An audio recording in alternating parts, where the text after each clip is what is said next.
It's good people. C&M, Noble family. Jeff, yeah, as always.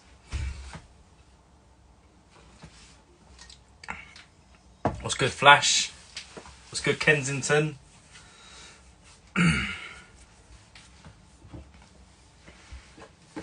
Ryan, good to see you on, man.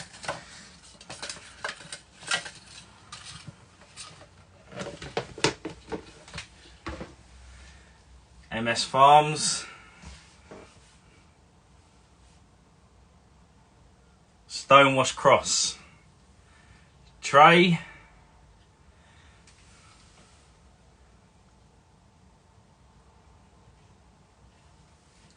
So as normal, guys, we're just gonna wait for people to come in, 5 minutes or so. Then we got J5 Geckos coming on the live. Learn more about J5, learn about his experience in the hobby, what projects he's working with, and his experience within it all. We got some questions here from, I think it was like 3 weeks ago, where we had to reschedule, so we've got some questions here. And obviously, if you guys got questions, make sure you hit some comments in. Love the stonewash. I've got some real nice stonewash out today. I'm in the reptile room today, actually. Normally, I'm in my flat, so please don't show your bum on live this time. You know me so well. As Palmetto is on here, I think he's on here still. I'll show you your boy. Yeah.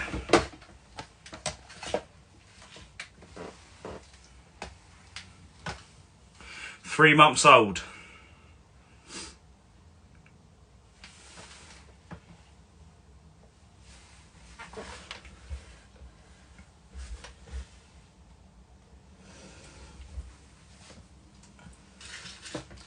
Blizzy Bolds. Enough of my bum now, everyone. The most famous bum in the world. No, that ain't Kong. That isn't Kong. That's a super giant leaving us going to Palmetto over in America. So exciting, exciting. Got some nice giants lined up for next year. A lot of it is quite young, so we shall see. What is that het for lizard? So yeah, really looking forward to seeing what Trey does with that one. He's got some real nice stuff growing over there. Whew, it's warm in the reptile room today. Whew. Let's check the comments. Is my boy? Let me have a look for you, mate. Should be.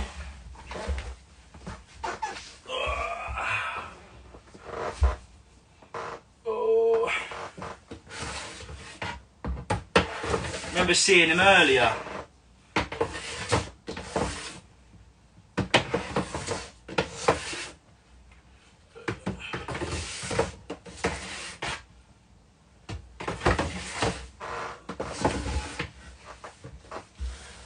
So I should ideally have my rack. I should have one shelf of stonewash, one shelf of giants, but I just have them. I have them bloody everywhere. Not you.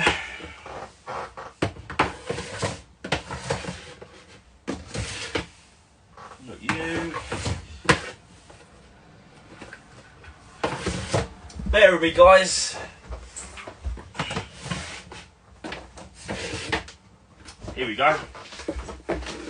What's going on, Magic Morphs? Here's your guy, mate. Smiley going on. This is his clutch, mate. Very similar to Magic Morph's one from me.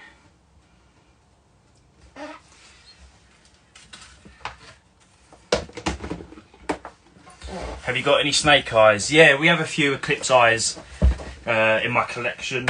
Quite a few, actually. Ooh. Give it a couple more minutes and then we'll get J5 on. What's going on, Sushi? We've got a bunch of questions here for J5. Smile for the camera. We've got a bunch of questions here for J5, but as we go along in the live, be sure to throw some of your own questions in the comments. Due to me losing my account, I can only do lives for an hour. I know once I hit 1k, I could do lives for 2 hours, 2k, blah, blah, blah. So it's a bit annoying. It used to be infinity, but now it's down to an hour. Would you rather a snake or a gecko? I'm a gecko guy. I've had snakes, I've had royals, I've had garter snakes, I've had corn snakes, I've had hog noses. Just not for me. Alright, Jeff, gonna get you on in a minute.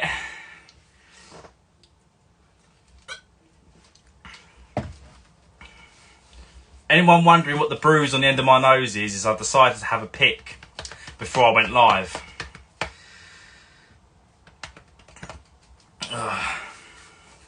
Yeah, it's an issue at the moment with Instagrams and that. Give us your best gecko impression, George. No. Anyway, do you like beard? I love bearded dragons. I love all reptiles. We're going to get J5 in now. He's got some great stuff. A lot of animals, a lot of different lines. No beard to the edge. I thought I'd keep it subtle today. I showed one of my friends this and they went, "Why are you drinking a girl's drink?" So you might see me just poke my head round. Alright, let's get Jeff on. Alright, Jeff, I'm going to invite you in. I know you're in the chat. I'm going to invite you in. It will say something like Elitegeckos has requested you to join the live. You should just smash that and it should send you straight in. So let's do this. J. How was your hunting, Adam? Hey, what's up, George? How you doing, man? Good. Just making this a little louder. So this is my first live, so I'm a little nervous, but I know I'm in good company. Do you know what, mate? Even nervous, I get nervous still doing it. I get like little butterflies. I think, you know what? Just once you get going, it just all becomes natural. So how you been anyway? Good. You know, as you know, last one got canceled. I had a little hospital stay. You know, getting a little older and a little jealous that you're drinking. I can't drink right now for a couple of weeks. Oh, really? So, yeah, I'm pretty strong antibiotics, so have them for me. I'm drinking this one for you. Yeah, definitely. So, Jeff, what got you into breeding? How did it all start? When did it all start? So back in high school, that's when I first got into reptiles. I saw the bearded dragon comment. That was probably my first big purchase. I paid $500. That was back in the 90s when they were first imported into the U.S. Paid $500 for a normal bearded dragon, and had corn snakes. Went to college, couldn't bring the beardy with me. Took probably a 2-year break from reptiles in general. Had the itch again, and got into leopards and chameleons. That's something you could hide in the dorm room. You couldn't hide a 55-gallon tank in a dorm room. So started with leopards. They were just normal leopards from, you know, honestly, they were from PetSmart way back when. Got out college, you know, got a job, and then had a couple kids. And I'm like, you know what? My parents are always cool with letting me have reptiles, but never breed. Yeah. So I'm like, you know what? I'm old enough. I own my own house. So started getting into leopards, did a lot of research. You know, that's one thing you learn. I have saltwater tanks. And the one thing I tell new people is do your research before you, if it's a pet, it's a pet.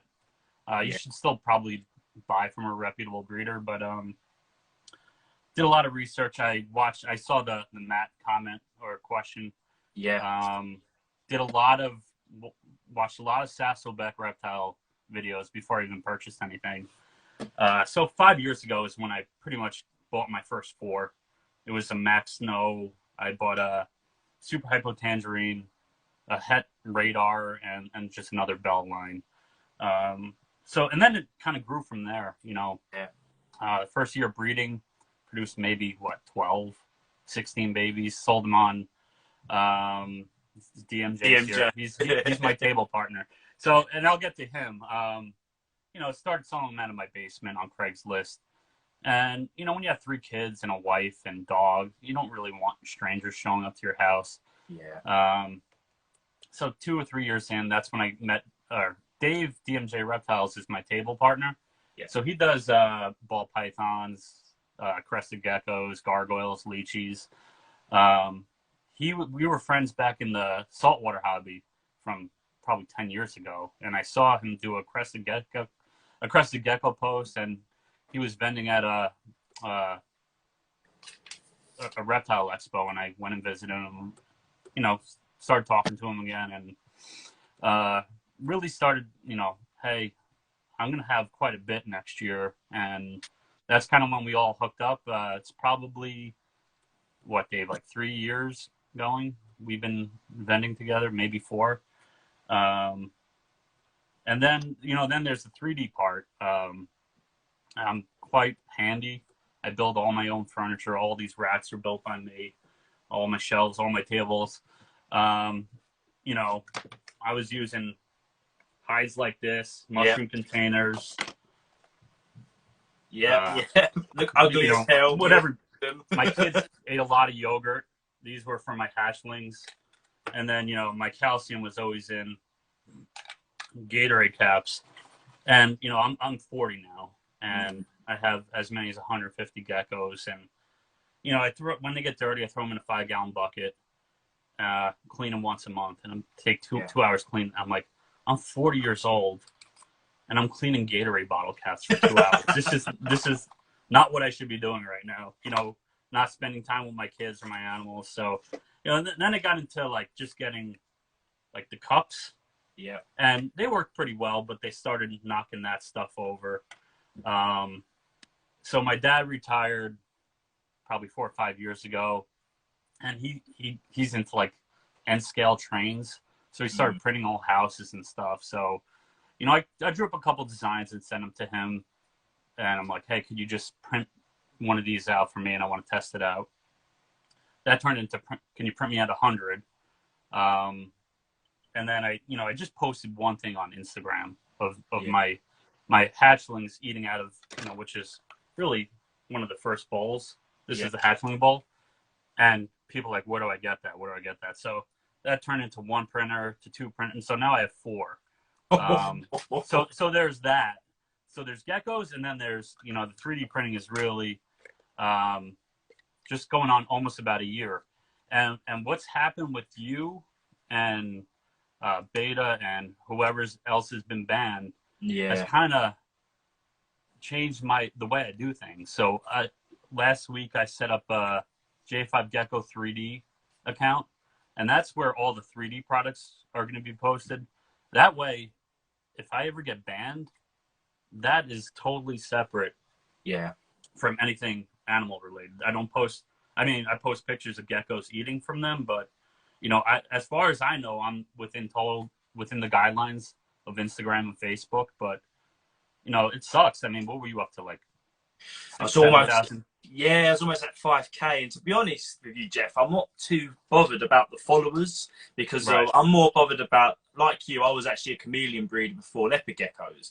So I had some old chameleon hatchlings on there, stuff that, I know it sounds silly, I never saved on my phone or my computer. I just put it on Instagram. You know, you never think, oh, they're going to take me down. Right. So there's actually images on there that mean a lot to me. Like my first Leopard-Gecko hatchling was on there, loads of stuff like that. And it's just the inconvenience of it all. And it's like, now there's a lot of people like yourself and other fellow breeders like Gecko Boa. He got his account taken down. It's like, oh, really? I didn't even know Gecko Boa got his taken down. Yeah, Gecko Boa's got his taken down yesterday. It's like, what's the point in trying to build something on Instagram or just to get it taken down? I think what you've done is the great thing, to make 2 separate accounts, where I know if your account got taken down, it would be a huge inconvenience as it is, but at least you've got your 3D stuff separately. It's something I should have done with the live, I think, because of lives. It might not be a bad idea.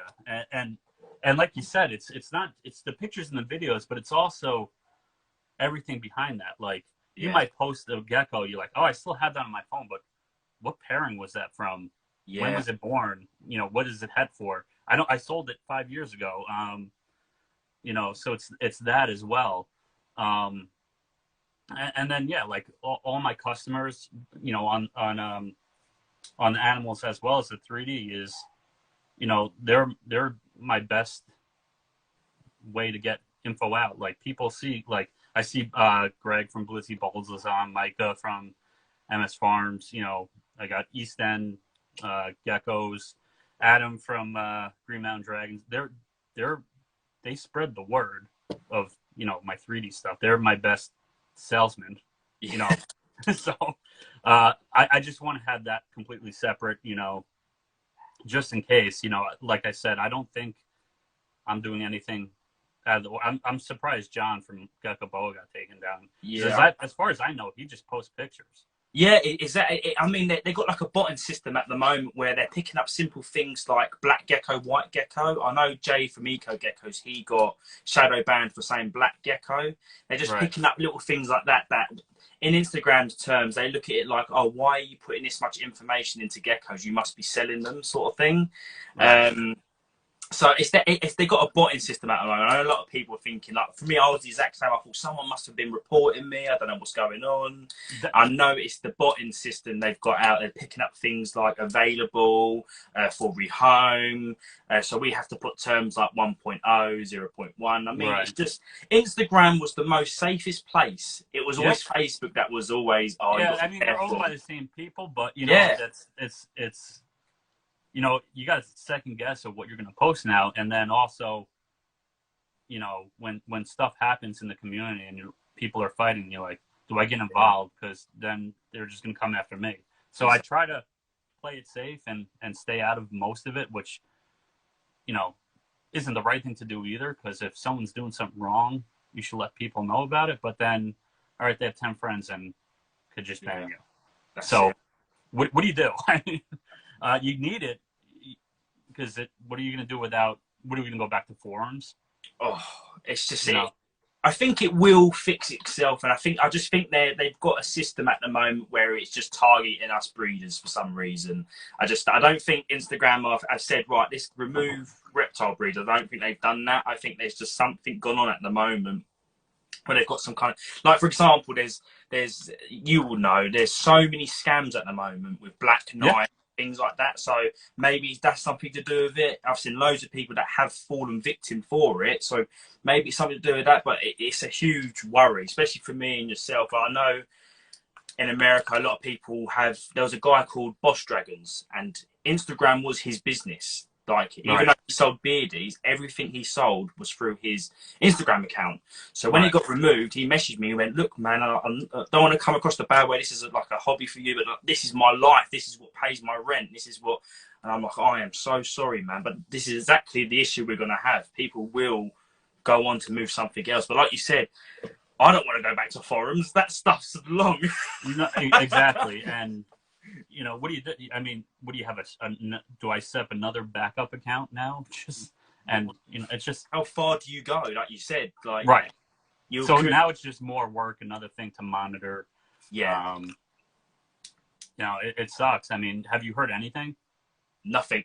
I mean, this is the thing. They didn't even say to me, look, this is what's happened, or we've had a report, or you've put these sort of posts up. Nothing. Just taken down. Nothing. Every 2 days I've been appealing it, because I can still appeal it, and I know their help centre is so poor that I'm assuming I'm just going down the pile. By the time I put my new appeal in, it goes right back down. But it's, to be honest with you, I'm kind of, I don't want to say I'm kind of glad, but it sort of benefited me because of my account was so old. Believe it or not, a lot of the followers are inactive or have deleted their accounts or whatnot. So even though I had the best part of 5,000 followers, probably 200-300 of them actually followed me.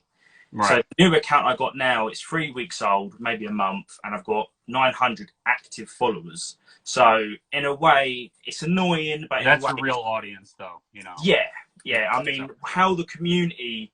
I think even you helped out when I made a new account and I said to everyone, look, I lost my account.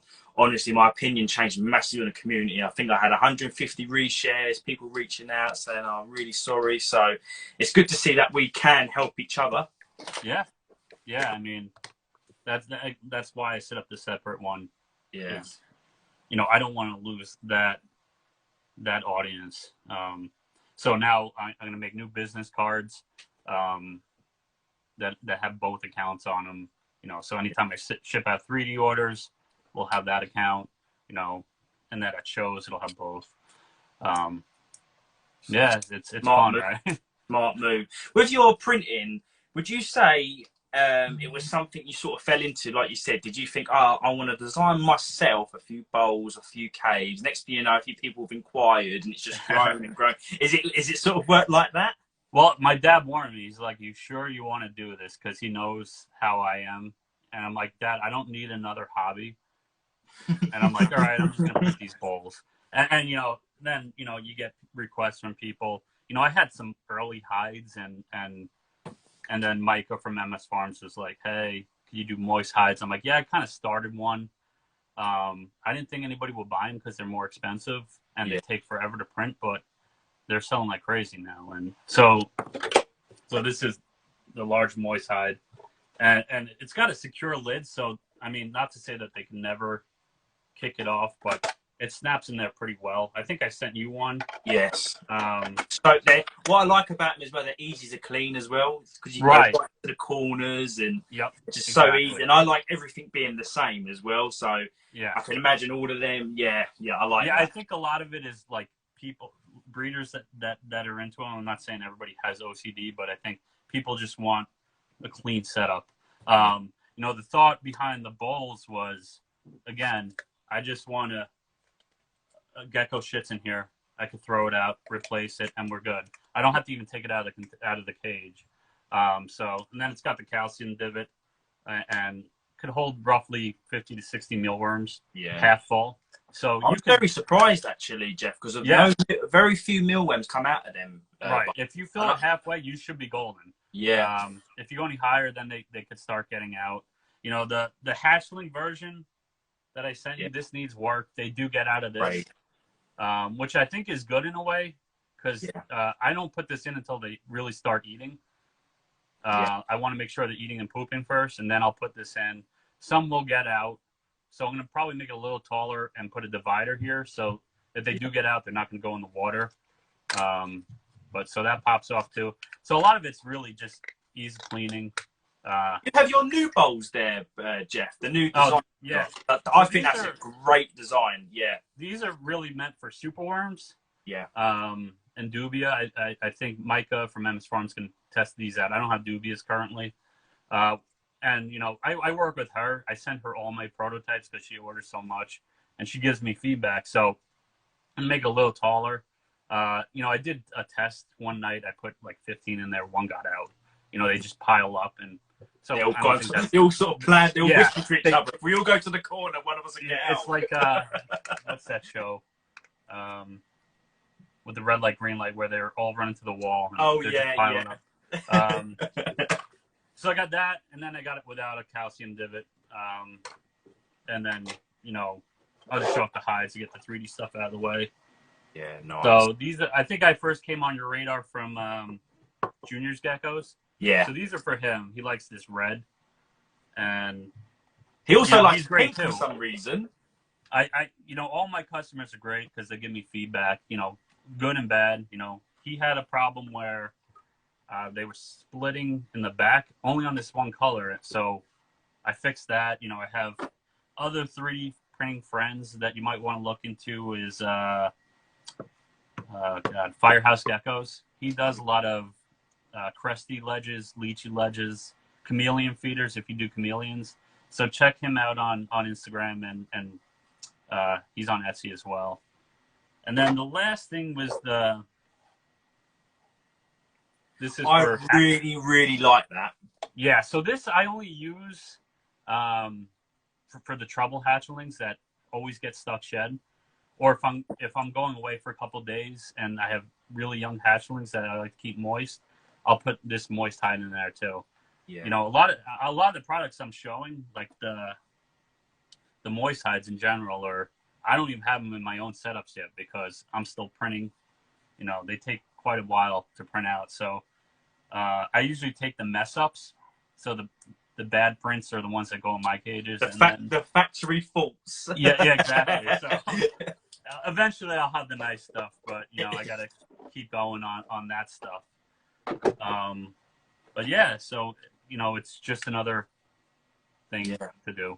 You're doing well, because I keep seeing your stuff, starting to see it more and more, and that's the best way to get business, is word of mouth. Like, for example, Julie messaged me and said, I know you're in the UK, but you're going to have to message Jeff to see if you can get some of this stuff. It's fire. So, yeah, you're doing really well. I really like that new design you've done with that bar. Yeah, I appreciate it, man. And a lot of that, like, other Instagram account thing is for that history. So, yeah, if I ever get banned, you know, I didn't patent anything yet, but if I do, I want that history. I mean, it's on Etsy, too. Yeah. But what is the Instagram page for that?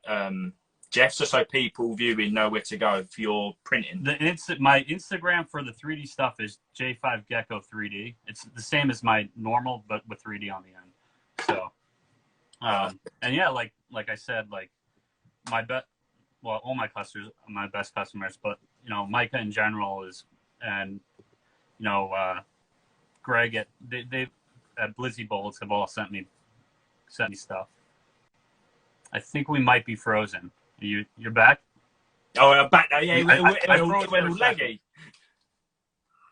Okay. So yeah, no, it's great. You know, I like seeing the stuff in people's videos and getting lots of use. So it's like sending a gecko to somebody. When you see they've got the gecko and they're happy with it, it makes you feel good. So same with your products. When you're getting people and they're happy with it, it makes you feel good inside. It's just yeah. And I have other customers that, you know, like a tree frog collective. He's like a huge tree frog. He wants me to design him something for tree frogs. So it's stuff that we wouldn't necessarily think about, but I'm like, yeah, I could do something like that for him. So definitely, yeah, it's just something else to keep busy. So yeah, 100%. So we have another question here for you, Jeff. What is your favourite projects and what are you mostly focused on? Like, what is your main project? Man. That's what I know you're going to have time. I don't think I can narrow it down to one. And, you know, over the past year, I really started taking a step back and getting out of some stuff. Like, I had Diablo Blancos. I think they're cool, but they're kind of nasty. Heidi at Xenomorphs used to have them, and she was telling me how nasty they were. I got into them. I'm like, yeah, they're pretty nasty. So I got out of them just to make room in the racks. I worked with a lot of Bold Stripe, a lot of Blood, you know, now Rainwater, Tremper, Bandits, and all crosses of all those. I think I like Blood's the best, and then Max Snow Bolds. Or Bold Bandits. You've got Bold and a lot of stuff. Bold is amazing for it. Yeah, and I could show some of them off if you want. Yeah, please do. Please do.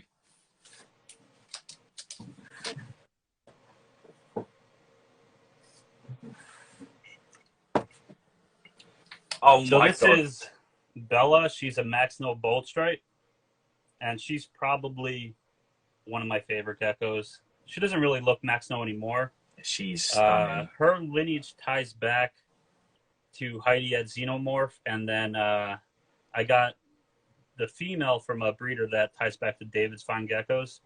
Oh, so yeah. She's one of my favorites for sure. So show you some babies. Because we also have a question that someone said, what does Bold work well with? I can tell you Bold goes with everything. Yeah, it goes with everything. I like with Bandit. You know, this one is Bandit, although she doesn't want to cooperate. And she's a Max Snow as well. But, you know, Max Snow, let's see what else. Here's one of my holdbacks from this year. So this is another Max Snow Bold Bandit. Yeah, beautiful. I mean, there's some of my favorite. You know, I think the two people I know that work with Bolds that I like the best are Heidi from Xenogeckomorph and Seth from Huff's Herps. I actually just won a giveaway from Pisces Geckos. Oh yeah, I think I saw your video. It was really nice. Yeah, and her line ties back to Seth at Huff's Herb, so I'm kind of excited to have his line in mind. I mean, his line was probably already in my line because he does a lot of work with Heidi. So yeah, Max Snows are, you know, for people that are starting breeding and like, what should I start with? I always say Max Snow, because right off the bat, you're in a co-dom. You can hold back, produce supers the next year. If you get het eclipse or het tremper, or the possibilities are even more. So I always say Max Snow. Want to get into gems? I've got a lot of gems here. I got to save up a little bit. They're still pretty expensive. Even tugs, maybe eventually. But see, I'm already doing that where I'm like, all right, I have so much already, and I'm like, all right, I need gems now. Yeah, you told me literally 5 minutes ago. I'm just, you know, I'm freeing up some space. You know, now he's ready. He's talking about tugs. He's talking about gem. That's what us breeders are like, though. We always want something more. Yeah, there's something else. Something else. This is the father to a lot of my bold stuff. So he's a bold bandit, but he's got a really cool head stamp. Oh, very. You know, the video doesn't do this justice. Just so you know, they look pretty dull, but they're not.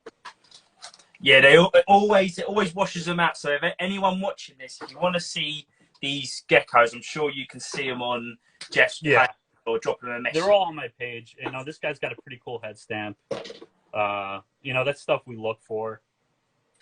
Here, that one reminds me of almost that old school bandit look, like almost that bumblebee bandit look. He's got like eyes, a mouth, and he looks like he's smoking a cigarette. He's pretty cool. So, yeah. So we have another question, and this is actually quite a good one because this is something I'm recently got into myself.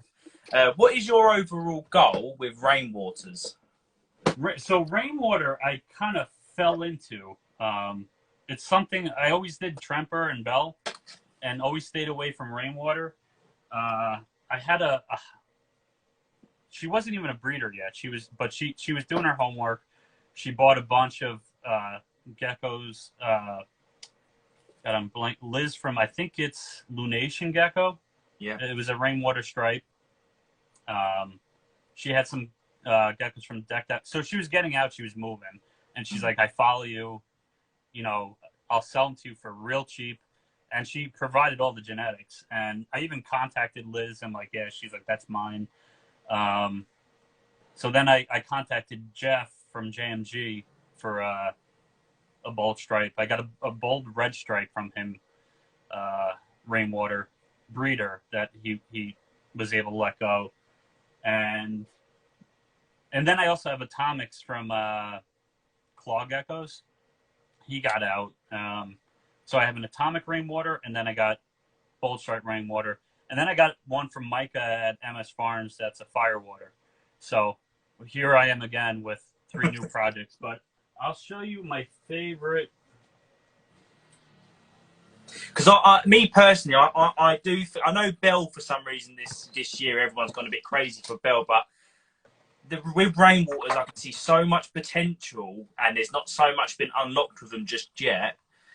Right. So this one's real, and it's crazy. But if I could get her to calm down. Oh, So this is a bold stripe rainwater, and the one from Jeff at JMG is red stripe too. Yeah. So I think you would consider that red stripe as well. That's so that one's sold because I have some that I already kept for myself.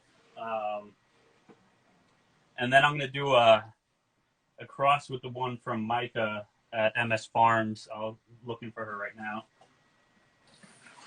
Hopefully this comes up on camera. This is a firewater, and it was one of her holdbacks, but she let it go to me, thank God. Oh, stunning. Again, it looks like crap. Let me see if it turns. Yeah. There we go. Oh, lovely. Beautiful. The colour on it, that's the thing. Is with rainwaters, I always say aim for colour. That is exactly. prime. I got to practice this, George. You know, You're really good at putting the geckos on camera. It's just I think it's my hot hands. I sit here rubbing my hands, so when I get them out, they just sort of lay on me. But I've got a firewater. Yeah, I see that. I want to show you. I got her from. Do you know Geckos in? I think it's California. That's it. Yeah. Lori Mitchell. I think she's in Connecticut. Yeah, it's awesome. She was really reasonably priced, and this is something I always say to people: if you ever see a gecko for sale and it's got like a regen tail, they normally go for a lot cheaper. Right. But I'm into for the gecko for the genetics, not the very slight tail nip. That's actually a pretty good regen tail. That's yeah. It almost looks normal. Yeah. So that firewater that I got from Micah, I'm gonna cross to this. This is an atomic. Oh, so it'll be an atomic firewater cross. Oh my god! Now that is a me gecko. So this is one I produced this year. And then there's bloods. You know, bloods are all my blood stuff is directly from Jeff at JMG. So now I'm producing these bloods that I'm like in love with. So I really got to start trimming out some of the, and that's the hard part is I do a lot of expos where you want some cheaper geckos like $50 to $100 because that's what typically sells. You don't typically sell a $200 or $300 gecko at a reptile expo. So, but now my collection is getting so much nicer. I have to start trimming out some of the, lesser stuff. Definitely. That's what's annoying with reptile shows. I saw the same thing when I went to the UK's biggest show we have here called Doncaster Show. And I took some stonewash with me, and I said to myself, they're going to go. There's no doubt they're going to go. Yeah. They were absolutely stunning. And they didn't go. It's always like you said, your 50, your 40-pound max snow, normal, just an eclipse. They always go. I always find there would always be breeders that want it couriered. They're the ones that are more willing to spend. But it's some stuff. I actually just contacted Jeff yesterday or 2 days ago about a stonewash, and I'm like, maybe because you asked, or I'm sure it'll come up what I'm looking to get into. It'll be clowns and stonewash. Yeah. Yeah, because they're insane. I want to show one more because I promised I'd show it off. I'll show more, but this is a Max Snow reverse stripe eclipse, and Heidi at Gecko Morphs has been begging me for this. Oh. And I said, Heidi, next year you'll get the first baby. So that's crazy. It's almost like some lavender's going down across the stripe. Yeah, he's got a lot of my Max Snows have lavender in them, but this is pretty high yellow. But out of the egg, it was pure black and white. So. How are you finding that's before I forget, because I work with blood too, like yourself. How do you find it with crossing? Because with my experience, you either get some that you look at and you go, wow, then you get some that sort of average. That's a great question, because all my bloods that are not eclipse are like insane. Yeah. Once you get eclipse in there, like it's a visual eclipse, they're kind of bland. It just blands it for some reason. So that's something like, here's my holdback. This is my one blood holdback for next year, or normal blood. That's not Tremper. And bloods are crazy when they're younger. So I don't know how long I'll have her on camera for, but. I always find when they're really young, sort of to about 20 grams, they are incredible. Then they sort of mild out, and then when they hit that adult age, they just pop again. Yeah, so let me see if I turn this light off again.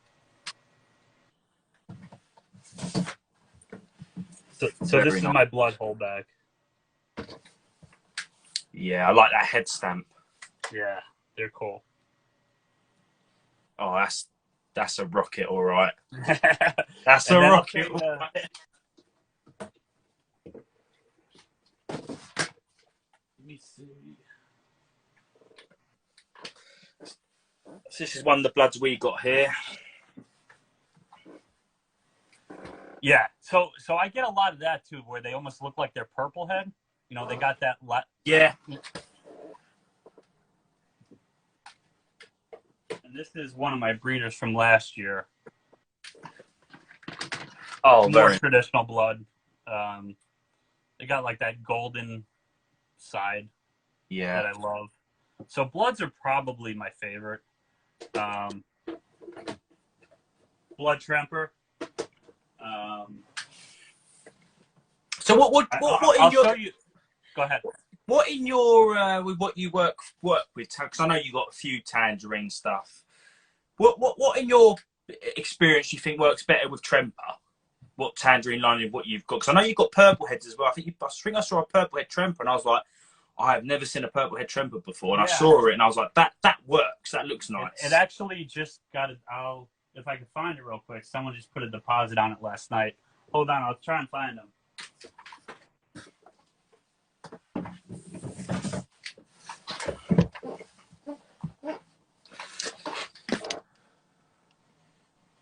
Yeah, Sushi. Normally it'll be heat cable or heat mat. Me personally, I choose heat cable. It's cheaper to buy. It's cheaper to run. I use thermal tape, and it almost works like a heat mat. Heat mat is probably the superior way to do it, but I find heat cable works just as fine. Let's see. Oh, here it is. So this is the purple head Tremper. So it almost doesn't look purple head, like all my other purple heads. And again, this light sucks. Let me turn the overhead light on. That might help. This gecko I saw on J5's Instagram. It is killer. So if you want to see it, it is on his Instagram. Yeah, it's better to see the pictures. I should have probably tested the video beforehand. Honestly, Jeff, it never ever will show the true color. Never. Right. Well, that's all my pictures that, the nice ones that go on Morph Market. They're using a nice DSLR camera. They look true to their color. I'm not adjusting saturation or color at all. But yeah, so blood Trempers are insane. I don't have any blood with Rainwater or Bell yet, so I can't really say. But let's see. Do you work with much Bell, Jeff? I don't think I've seen you with any Bell. I did. I have a few left that I'm going to repair next year. I'll show those too. So this is a pretty nice blood Tremper that doesn't want to. That is very nice. I love that. Like it's the best way to explain it is it almost has that stonewash look on its back. That's what I like about them. Yeah, I love when geckos have that break on the lavenders. You see it in coppers, you see it in tangelos. I love that. You could almost consider it like a tangelo, but obviously it's not directly from Ron. They typically look like this when they're younger. Yeah. Oh, hey. Yeah. So this is another one that might be a holdback. We'll see. I have so many. I'll show you the male. If I could find them. I tried to mark everybody ahead of time.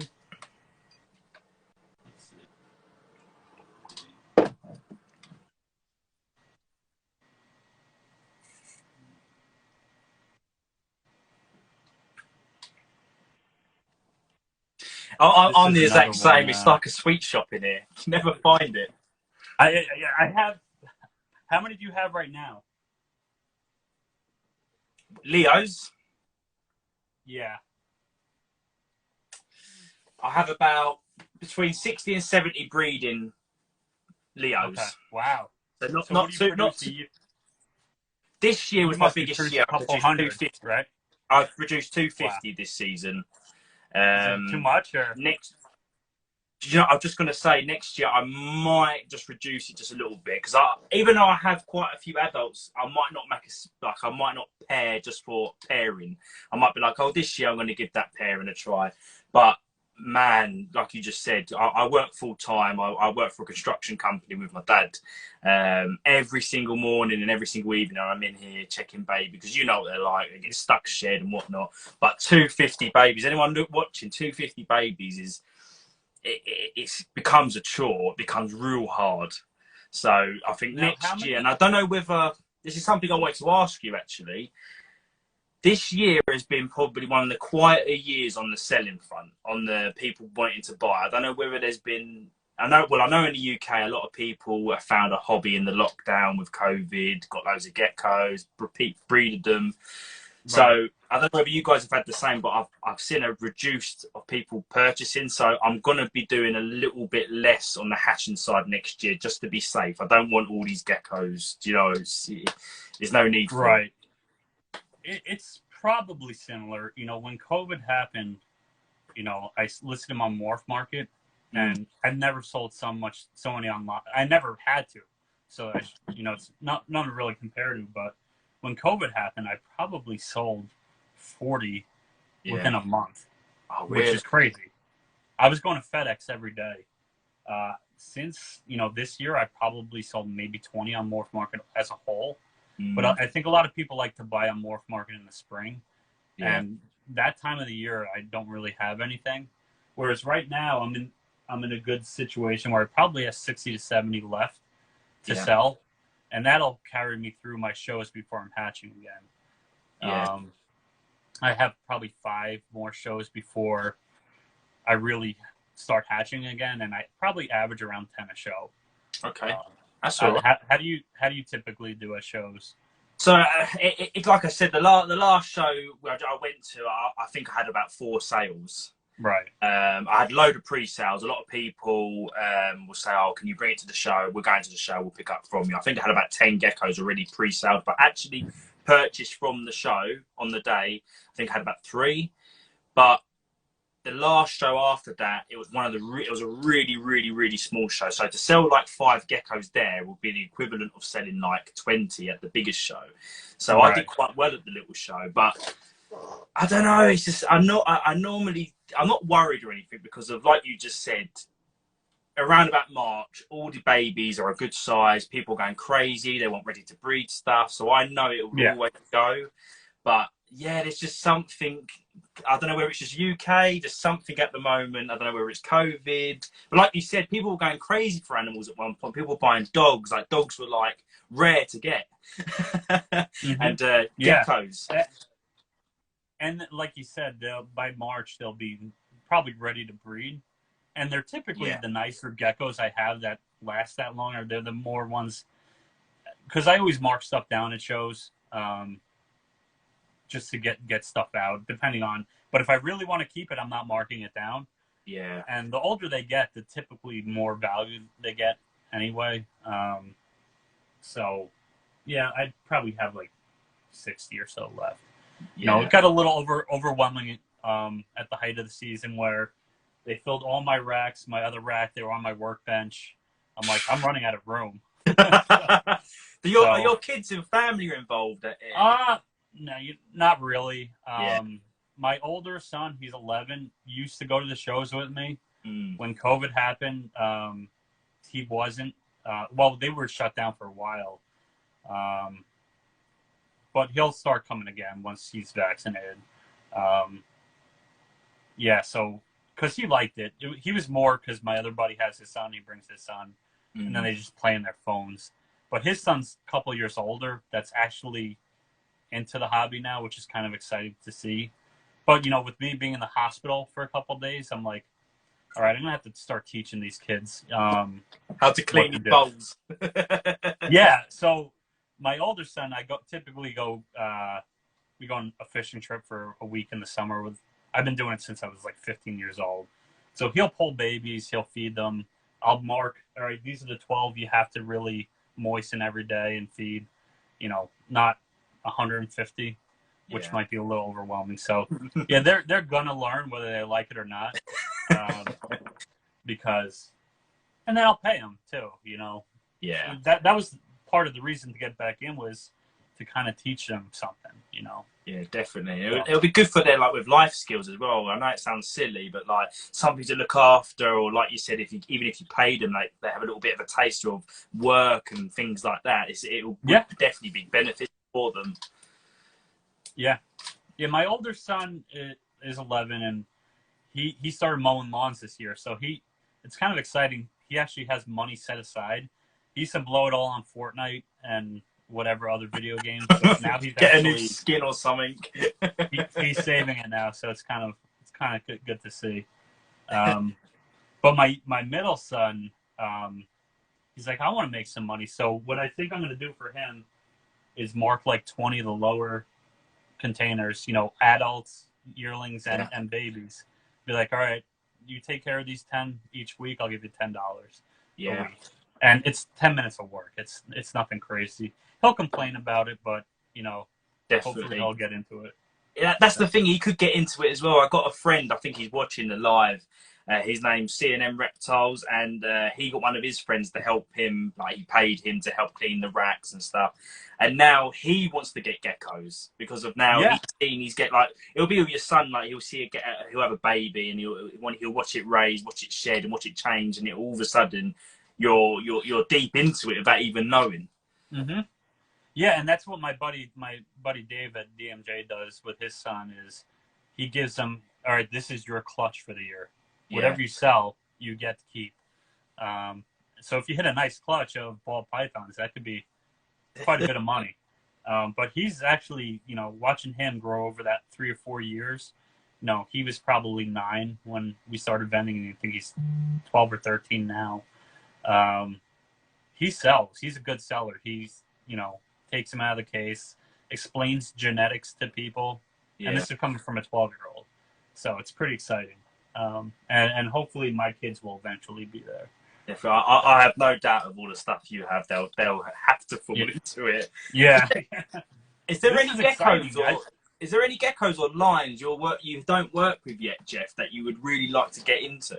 Is there something so I got a pair of Black Knights. I got a male from Greg at Blizzy, and then I got a female from a show. I forgot who it's from, but he has all the genetics. That tied to JMG, as well as I think it was Darling. They're not the darkest, like the one your buddy showed yesterday. Yeah, that's amazing. Like, eventually that. There's clowns that I want to get into, Stonewash, and then I got one. If I could find her, I think it's not anything special, but it's something I want to try and bring out more. And I don't know if it'll come up on camera. But you see, like, the dark orange spots in this? Oh yeah, definitely has that clown look to it with the oranges, the splotches. I want it to come out like, I want to call it rust, if it ever is everything. Yeah. Where it almost looks like a rusty gecko. Yeah. I don't know whether it's the camera, I'm also picking up some, like, greens in there as well. Yeah, there's definitely green, and then, like, dark orange. Oh, that's stunning. And then browns. So, you know, and this is just a cross between a hyperxanthic and a bandit. And I popped out a couple like this. And so I'm going to hold back. This is a female. I'll pair it to the father this year, and see if that turns into anything. You know, like I was saying, Heidi has a Skittles line. She said she sees that in her Skittles line too. That I like. I know I've spoke to Jeff a few times at JMG, and he said the hyperxanthic stuff is almost similar to, like, the Stonewash in terms of it's rare. There's not really. It's sort of gone disappeared in a way. So it's nice to see you working with it. Yeah. I got the hyperxanthic from him as well. So whatever that is, I don't know if it's anything yet, but I want to explore that more and kind of hold some more like that back and breed them to each other.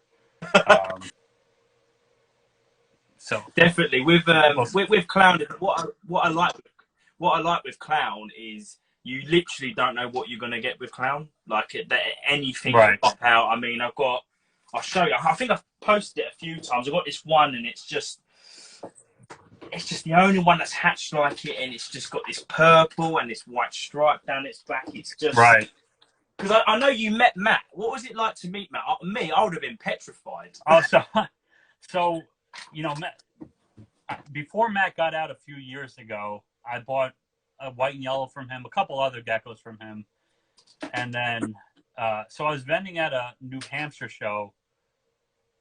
This was after COVID. It was one of the first shows back, and I saw him. I'm like, holy, yeah. So that's something I need right there. I actually, I'm talking with Junior's Geckos. He does clowns too. Yeah. And he's like, he'll hook me up because, you know, the great thing about the 3D stuff is, all right, now I could trade. You want 3D stuff? I want a clown. Yeah. Everybody's happy. Win-win. Yeah, exactly. So I was wearing my face mask at the show, and I just saw him walking around. I'm like, holy shit, it's Matt. And he came up, he started talking to me. And do you listen to the Strength and Leos podcast at all? Yes, I'm a huge fan. So when they did his like 4 or 5 part, he came up to one of the show. He's like, hey, did you listen to the Strength and Leos yet? And it was, not the part that he was talking about, but in one of the shows, he's like, I was at a reptile expo in Vermont the other day, and, you know, someone just, you know, they asked, do people recognize you still? And he's like, I was talking about you. I'm like, holy shit, that's awesome.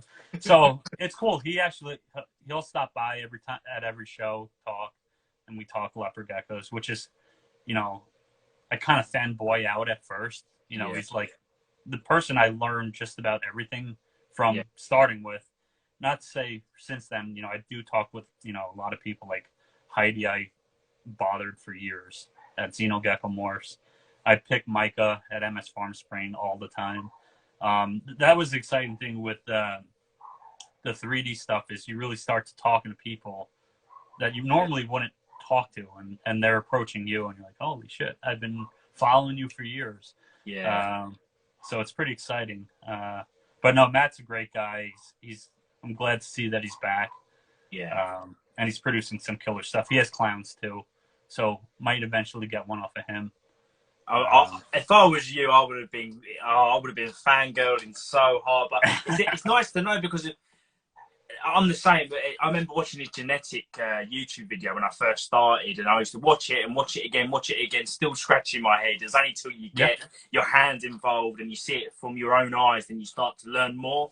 But yeah, it's nice to know that he's obviously I don't know him. It's nice to know that he's a good guy, and I suppose we're all the same. Even though it doesn't matter whether you've got 50,000 followers, 5,000 followers, whatever. We're all the same people. We all enjoy the same hobby.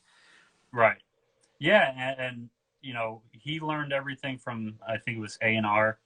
I remember when I met him for the first time at a Reptile Expo. You know, I'm like, I watched everything. And he's like, well, the person I learned everything for is right across from you. I'm like, I like you. Because I've had that in an expo where people come up to me and is like, oh, you know, I follow your account. I'm like, well, this is the guy. He was standing right next to me that I learned everything from. And they didn't seem to care. I'm like, but maybe one day you'll know who that is. So. They don't even know who there was around. The Godfather himself. That's the beauty of it. I love it when people come up to me at the shows and they'd be like, "Oh, I've seen your Instagram or I've seen your live." It just makes you feel good. And that sounds silly. It just like it's nice to know people appreciate your work. Do you know what I mean? So. Well, yeah, and that's you know, unfortunately, what you know this whole Instagram thing is you got to worry about is if we didn't have this. What do you have after that? I don't know where it would go. Exactly. There is other things, but as you know, they don't really take off. Instagram and Facebook, we all rely on. Is something. There was an app called MeWe. I don't know whether you guys got in America. That just didn't work. It didn't go anywhere, right? It didn't go absolutely anywhere. And I mean, it's just Instagram and Facebook. There's so many people watching. I mean, probably half the people that like my stuff don't even know what a leopard gecko is. Do you know what I mean? Right. So, Yeah, it exactly. branches out to new people. It's like when it comes down to sort of like having people that don't know what they're looking at is a good thing.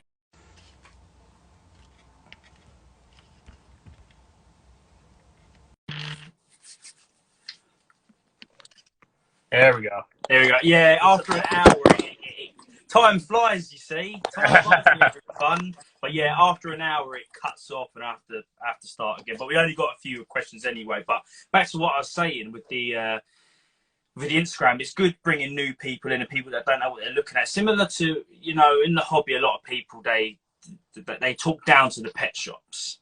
Right. And I understand, like they are in it for the money and whatnot, but at the same time, a lot of people go to these shops and that's how they get into the hobby. Same with me. All my first animals came from a pet shop. That's what got me into the hobby. So we all need to just understand these sort of things. But yeah, I'm not going to be. I'm going to be honest, Jeff. I'm really worried to see how things going. Like I said to you earlier with the Gecko Buzz page, that guy probably posts once every maybe a month, every 2 weeks, and he's been taken down. It's just ridiculous. Yeah, and I don't, from what I recall, he doesn't. He just posts pictures. Yeah. Right. Not even a lot of text behind them, or no way even marketing them for sale. Yeah. You know, do I take my Morph Market link off my bio? Yeah, I'm fine with that. I don't know if that's a flag.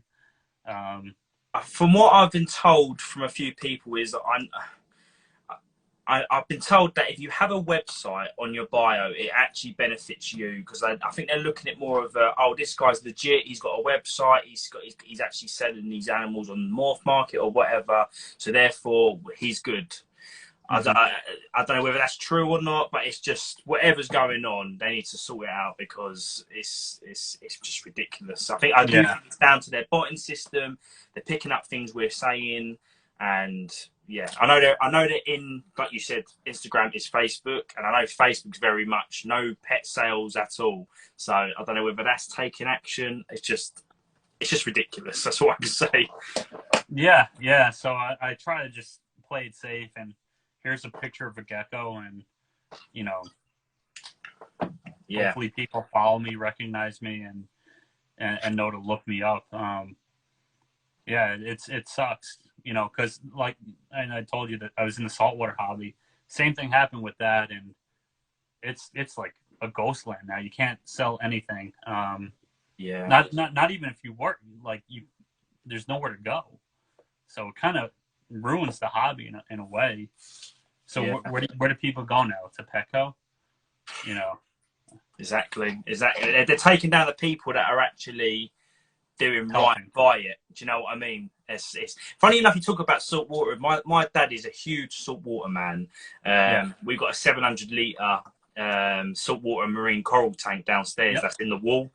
And funny enough, the other day he went to me. He went, George, you know more about Instagram and stuff. He said, I've noticed recently people be selling corals saying PM me for information. Why are they doing that? What does PM mean? Yeah, he said, well, I don't want to message them. I just want to comment. I just want to comment and say, I'm interested. I said, it's Facebook. But yeah, like you said, even corals, and I think Jay at Elitegeckos, he owns a live food store in the UK for your reptile feeders, and he said, I can't even post an animal eating a bug as advertisement because they're seeing it as animal cruelty. I'm like, you're joking me, surely? Yeah, because that's what I heard is PETA is pretty. They back Facebook. Maybe that's why. I don't know. Yeah. But I'm just trying to think what we could all do. Do you know what I mean? I'd love to open up an app or something. I know there's ReptiNet, so if anyone interested, there is it's like a reptile Facebook. It's literally the exact same as Facebook for reptiles. But as you know, how many people will go on there and use it and stuff like that? It's just I've tried loads. That's the problem is Instagram and Facebook are for everyone. People that wouldn't normally be looking at geckos and like, oh, that's pretty cool. If you're going to be on a reptile app, you already know. But you also want to teach people that don't know anything about them and make them aware. And that's what you'll lose. Definitely. So. this is where, like, probably like yourself, a lot of people are just going to be worried to post, and I just hope they do eventually fix it, because of there's people's actual businesses on the line here, and it's hurtful. Like even though we're working with animals, it's almost like an art form. Like you're showcasing your art, and then to have it just taken down with no questions at all, it's absolutely ridiculous. That's the hardest part, or the worst part is you just log in and you can't get into anything, and you're like, why did this happen? Do I not get to defend myself at all? Exactly. Not even, oh, hi, you put this photo, we're not happy with it, can we remove it, or you can appeal it? Great, that's fine. But they're literally going, snap, you're off. And you're what, a month in since you've been month in, and every 2 days, you haven't even heard anything. No, not they haven't even told me why the account got taken down. Nothing like that.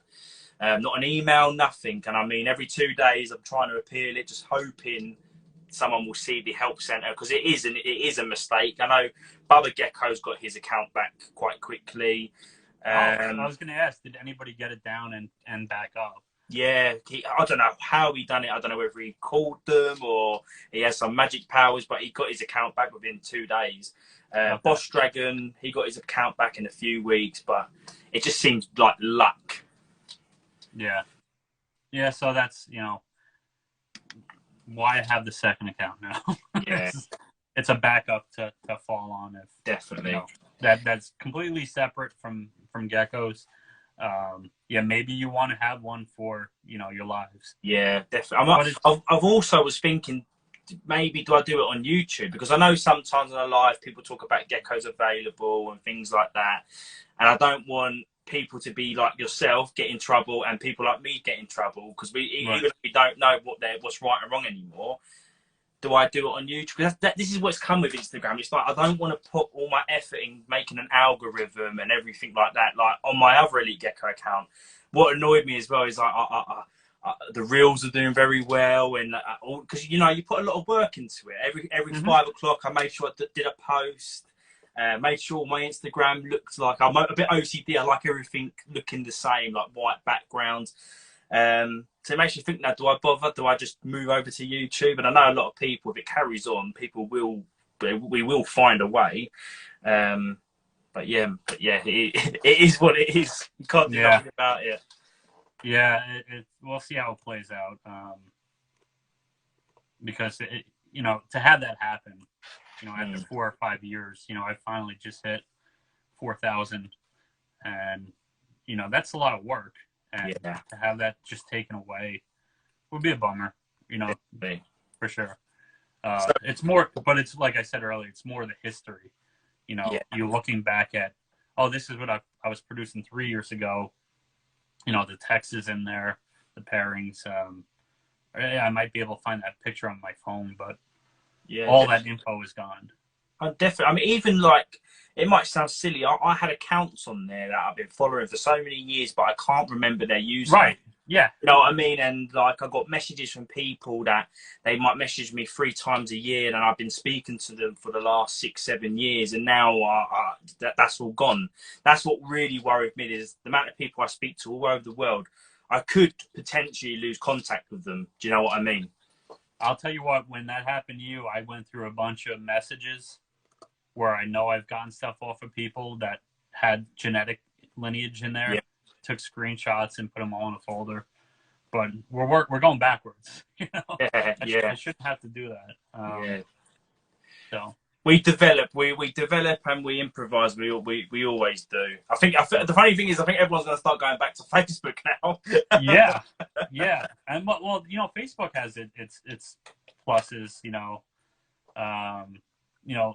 For more club related type things, or there's a lot of good pages over there, where you could direct people. I'm like, hey, I have people, I want to do a bioactive. I'm like, well, there's a bioactive leopard gecko club. Yeah. I don't know much about bioactive for leopard geckos, but check out this site, or this club on Facebook, or Heidi at Xenomorph. She has a pretty big club over there. I think it's Leopard Gecko Club, which is great, for the community. But I find that, individual pages I don't like over there. So my breeder page on Facebook is nowhere near what it is on Instagram. It's a lot easier to just tag things and post on Instagram than, all right, make a post and then share it to 12 different clubs individually to get any traction. So, my followers on Facebook is probably 500 or 600. Yeah. Whereas it's, 4,000 on Instagram. Is that because of you just prefer how to use Instagram, or because I know, especially with American breeds, I know a lot of American friends of mine, they don't go nowhere near Facebook because of, Facebook is a little bit more on the, if you post a photo of a white and yellow tremper and it was actually a clip, someone would be more likely to say in the comments, you're an idiot. Yeah, I'm sure there's plenty of trolls over there. Yeah, is it more that side of things as well? Because I know a lot of people just came off Facebook because of that sort of stuff. Facebook reminds me of a mix between Instagram and forums, where the club pages, they're more of a forum where you can post something and get info. What I like about Instagram is you post a picture, you tag it, and as long as people are following those tags, or you're friends with me, they might see my post. And some posts get on Instagram, I don't know how it works, but I typically get 70 to 100 likes. Yeah. Every once in a while, I'll get 2,000 to 3,000. I don't know how. I'm typically tagging the same stuff. Yeah. I grew pretty quick early on in Instagram. I posted a lot of hatchling videos and actually coming out of the egg. I've had a couple videos that hit 70,000 views. Yeah. And I think that's what started. So I went from 500 to almost 3,000 pretty quick. And then it stuck around 3,000 for, it seemed like 2 years. Yeah. I think Instagram are better at pushing people. So if you are somebody that's constantly liking white geckos, they will pick up this person keeps liking an image called Diablo Blanco and #Leopard So they'll start pushing out those images to that person. The same with Reels at the moment. I know Instagram are competing with TikTok. So at the moment, doing Reels is a really big thing at the moment to help draw people on my phone. Yeah. I'm just trying to learn them right now. I'm old, so started to get into Reels, but yeah, that's what my buddy, my buddy that I've been with, we, all the shows we go to are typically 4 or 5 hours away, and we just talk reptiles the whole way down. And we were talking about Reels the other day. He's like, yeah, that's where it's at now. Yeah. TikTok is addicting. Yeah. But I don't know if that'll be for breeding, where people would. You're absolutely right. The people that look at my reels and like my reels are people that are not interested in leopard geckos. They're never going to breed leopard geckos, and they've just seen the reel and they've gone, oh, that looks cool. It's a red dragon looking thing in his hand. Let's get that. Same with TikTok, Whereas when you put an actual Facebook post, as in Instagram post as a picture, you're more likely to get your breeders and your stuff to comment. Yeah. Like that. It pushes it out to, I've noticed it pushes it out to a lot of Indian people, a lot of Asian countries. Yeah, it's all over the world. Yeah. And I get messages all the time in different languages. I'm like, all right, I don't even know how to respond. So, but for both the geckos and the 3D stuff. So, the 3D stuff is shippable, but I don't ship outside the U.S. Have you ever shipped out of the UK? As in leopard geckos? Yeah. This will be, next season will be my first, this Christmas will be my first sending to the USA and out of the country. So nerve-wracking. I mean, just shipping from New York to California, I'm pretty stressed out. Do you know, I don't really know how you guys courier your animals, because I know in the UK, because I used to run a reptile courier company in the UK, so I used to drive around, pick everyone's animals up and deliver them. I know you guys have FedEx. I know you. It's all FedEx as far as I know. We have to have a reptile insured courier, and the back of the van is pretty much loads of vivariums with heat in there, fans, thermostats. my van was probably that thick of insulation all the way around. You could sleep in the back of the van. So sometimes animals would be on board for probably between 3 to 8 days sometimes. Wow. So when I hear you guys, you go, oh, are you worried about weather? And I'm like, no, but in the back of my head, you guys ship differently to us. I mean, our courier drivers, they stop off every hour. You have to check the animals. You have to give them water. That's crazy. I'd never heard of that. I mean, so within the U.S., you can't just go to FedEx and ship a gecko. You have to go through one of the companies. So I use Reptiles Express, but there's also Reptiles to You. There's a bunch of them. They all use FedEx. Yeah. But we're shipping FedEx Priority overnight, so I'll drop them off at 7 p.m. and then they're typically at the customer by the next day. So is that another stonewash or? This is a stonewash. Yeah, that's awesome. So is that what Tremper line?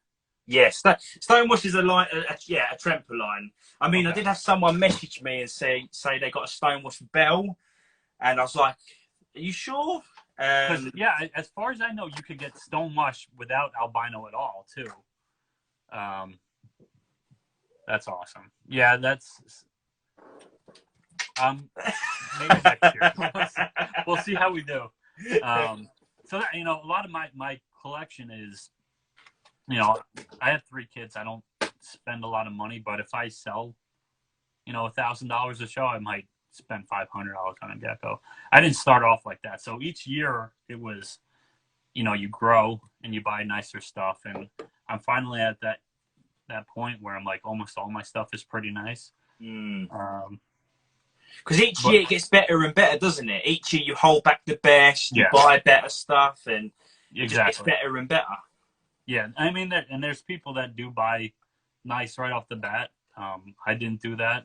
I bought well-known genetics, and then bred, held the better stuff, eventually sold to parents, and but I'd say 90% of my collection is pretty nice now. I keep some basic stuff, like I said, for just so I could have $60, $70 geckos at a show. Yeah. But because I don't want all nice stuff. As you know, it's, even with like sometimes crossing other things, like with me, with my red diamond, I crossed the red diamond to copper this season, and I mean, I'll be honest, I got 6 eggs. Mm-hmm. She was a rubbish breeder, but it's her first season, and 2 were fire. The other ones I could sell for a little bit less. So yeah, like you said, even though we have real nice animals, you do still get the few that are you'll still get duds and yeah.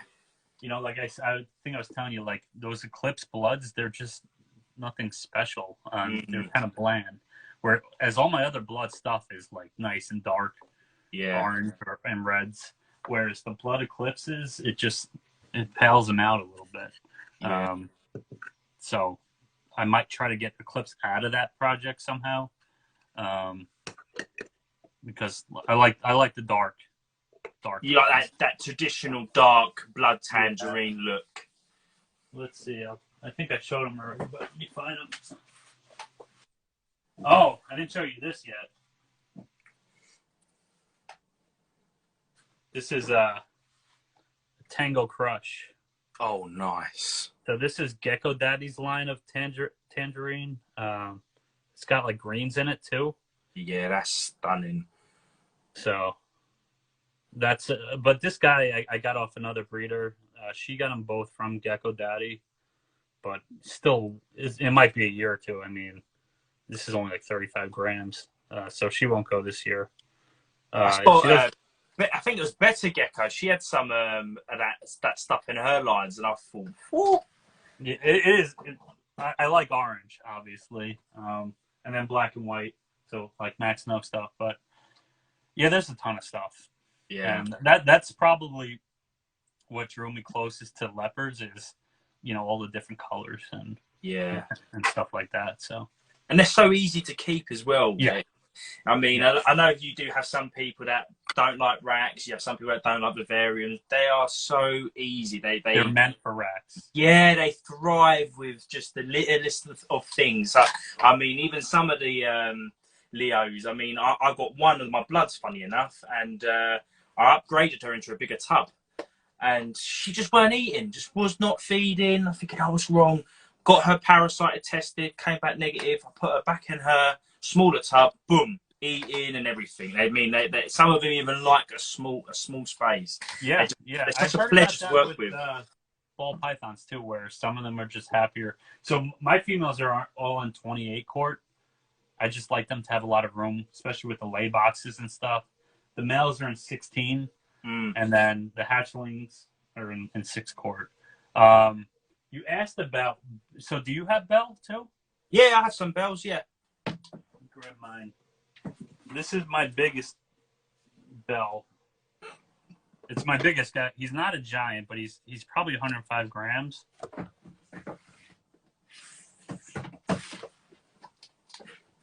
Very nice. So this is a Max No radar.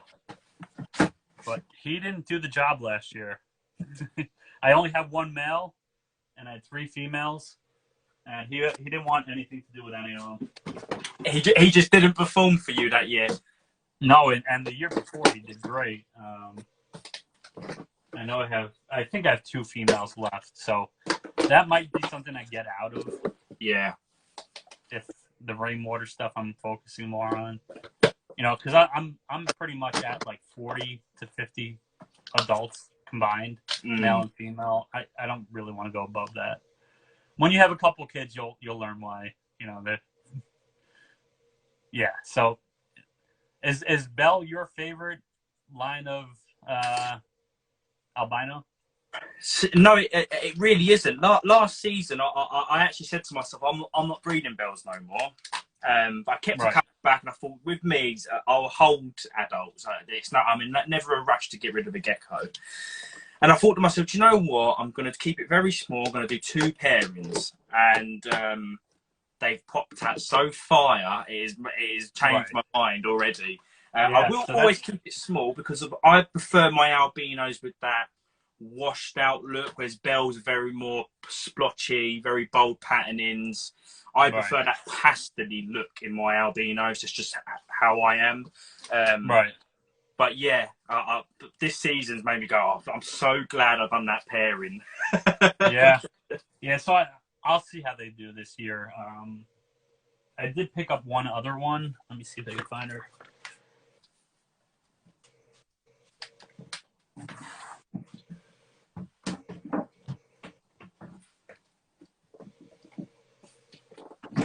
So, of course, it's a tangerine bell. Oh, nice. And head eclipse, so she'll be 1. See, that almost looks like the sun. I don't know if you're familiar with the Sunfires. No, I never heard of them. So the Sunfire is DC Geckos in the UK's bell line. There's a few people in the USA with it. It very much looks like that. Very nice. Bell and tangerine is just a combination that's meant to go together. Yeah. So another thing I want to get into is firebold. I love bold. I love tangerine. Typically most bolds are yellow. Yeah. And gecko boas firebolds are insane. I do have a firebold cross from Xeno Gecko Morphs. That's pretty nice. But now I'm back to where I was, where I have 40 projects going on, and I only want to pair like 20 to 25. Yeah. So. it just gets. Do you do this on I know some people that don't like talking about their personal life, which is absolutely fine. Is this what you do? Is this a hobby to you, or is this more? It's a hobby. Yeah, it's a hobby, but living it's in taking New York, over. It's a business, unfortunately, because to sell at shows in New York, you need a tax ID. Okay. So everything I sell is logged. I pay taxes on it. Right. So, it's a business. Yeah. But it's really not. It's a hobby. Yeah. You never get your money back. You end up spending it. I do make some money on it, but it's if you put in the hours you put into it, Yeah. and what you make, I'd be better off working at Burger King. Yeah. I'd make more money. So, I don't know whether you're the same as well as the guy you share your table with at the shows. I'm assuming he's like a friend of yours. Yep. When I go to the shows now, whatever I earn at the shows, it sort of covers for the weekend now. Like we go for something to eat, we get some drinks. Knowing me, I pick up 2-3 geckos while I'm there. It ends up just paying for itself. Yeah, that's essentially, so, we went to a show 2 weeks ago between hotel. I mean, we split a hotel and travel. So, but you got to make $250 just to break even. Yeah. I might make 600, 700. But then you're buying geckos and, Your fuel, your food, and your drink. It all adds up. Yeah, and it's really just, something to keep you busy. It's a stress reliever, Yeah.